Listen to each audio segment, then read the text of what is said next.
meu desacordo com as posturas recentes do presidente do Banco Central, o polichínclo, procure no dicionário, Roberto, o seu avô sabia o que significava, você não, Roberto Campos Neto. Esse eu tenho nojo só de ouvir o nome dele, porque ele é anti-brasileiro e deveria morar em outro país. Ele tem se mostrado um boquirroto a desserviço do país. Não está no receituário da autonomia do Banco Central que o presidente da instituição deva tornar público em outro país, pasmem, presidente Chico, em outro país que não pretende cumprir aquilo que foi anunciado por ele um mês antes. Ou seja, ele foi para outro país dizer um mês algo diferente do que a pátria amada ouviu dele. Explico melhor.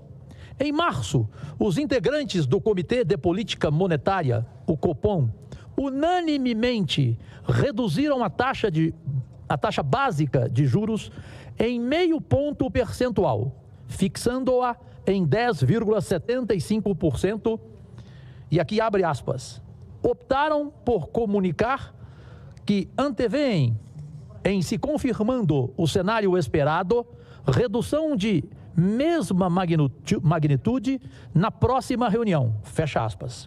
Pois bem, no dia 17 de abril, em seminário na cidade de Washington, capital dos Estados Unidos, o senhor entre aspas, né, Roberto Campos Neto, antecipou que iria defender uma redução da taxa Selic inferior a 0,5%, descumprindo o que o Copom anunciou em ata. Aí está a indignação desse cidadão também, entre aspas, do qual eu repito, eu quero distância oceânica e graças a Deus não preciso de ti em nada.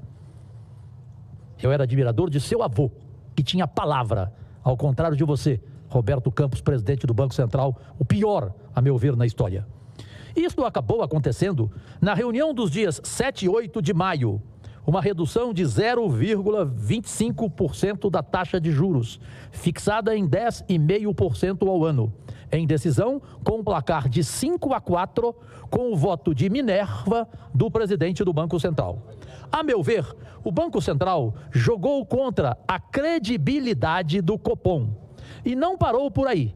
Há 10 dias, em seminário na Fundação Getúlio Vargas, no Rio de Janeiro, o tal de Campos Neto jogou às favas o necessário rigor técnico e, com o mercado financeiro ainda aberto, alinhou vários fatores como possíveis alimentadores de inflação.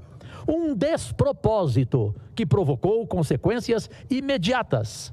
Como informou o site Infomoney, abre aspas, dadas no meio da tarde, as declarações de Campos Neto reforçaram o movimento de alta de juros e câmbio. Depois de passarem a metade do dia em queda, os contratos de juros inverteram o sinal e começaram a subir, fecha aspas. Não é esse tipo de autonomia do Banco Central que precisa, tal Campos Neto, que me recuso de chamar de senhor e principalmente de brasileiro. Autonomia para agir como se fosse alguém interessado em sabotar o país. E aqui eu retiro o ponto de interrogação e prefiro exclamação. Você está interessado em sabotar o país. Você foi votar com camisa amarela, você simplesmente nem compareceu na posse do presidente Lula. Então você não é nem brasileiro para mim. Ele deveria, no mínimo, para quem discorda e eu respeito, pedir desculpas aos brasileiros pelo seu boquirrotismo, polichínclo, Roberto Campos Neto. Sei que você vai procurar no dicionário. Seu avô não está aqui para te ensinar.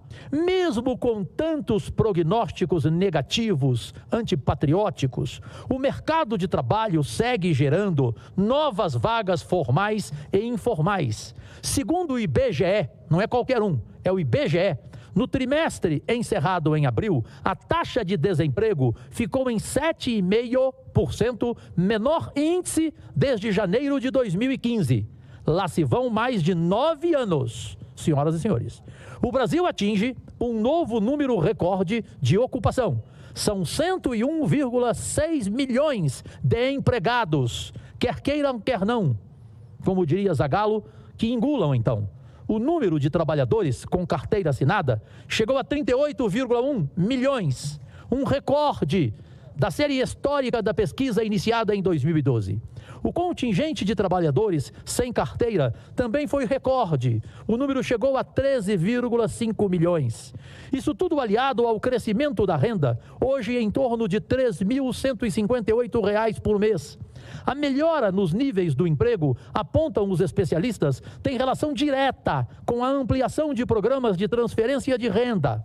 Acrescente-se aqui ainda a volta da política de aumento real do salário mínimo e a retomada de obras públicas, graças ao novo PAC, o Programa de Aceleração do Crescimento. O fato é que a expansão da massa salarial, que une renda e número de empregos, vem sustentando o consumo e mantendo a economia com desempenho acima das expectativas de vários setores, sobretudo do chamado mercado. Para fechar, os que vivem entoando o samba de uma nota só da expansão fiscal deveriam também prestar atenção no outro lado da moeda. Crescimento de mercado de trabalho significa melhoria das condições de vida dos brasileiros e brasileiras, mais bem-estar social, evidentemente social. E concluo, defender, presidente Chico Rodrigues, a redução do déficit nas contas públicas, sim, evidente, sim.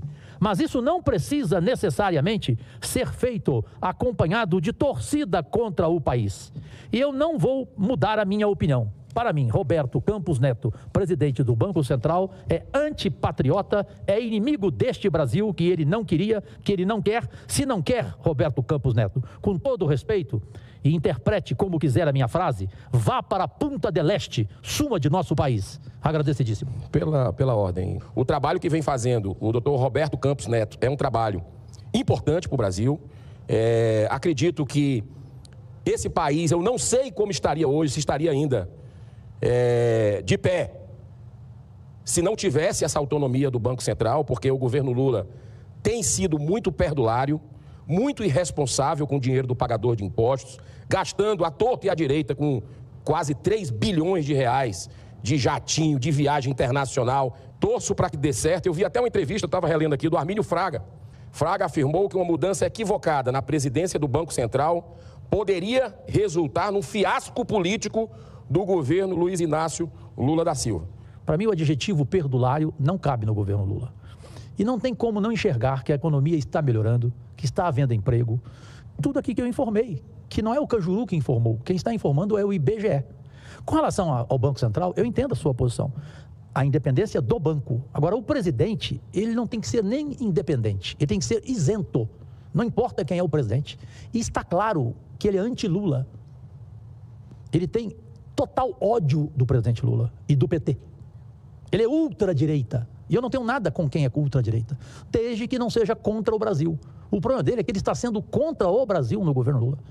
Não tem cabimento você concordar com essa taxa. Ela está nas mãos dele para destruir o Brasil, é o que ele quer. A sorte é que nós temos um ministro da Economia com a capacidade do Haddad.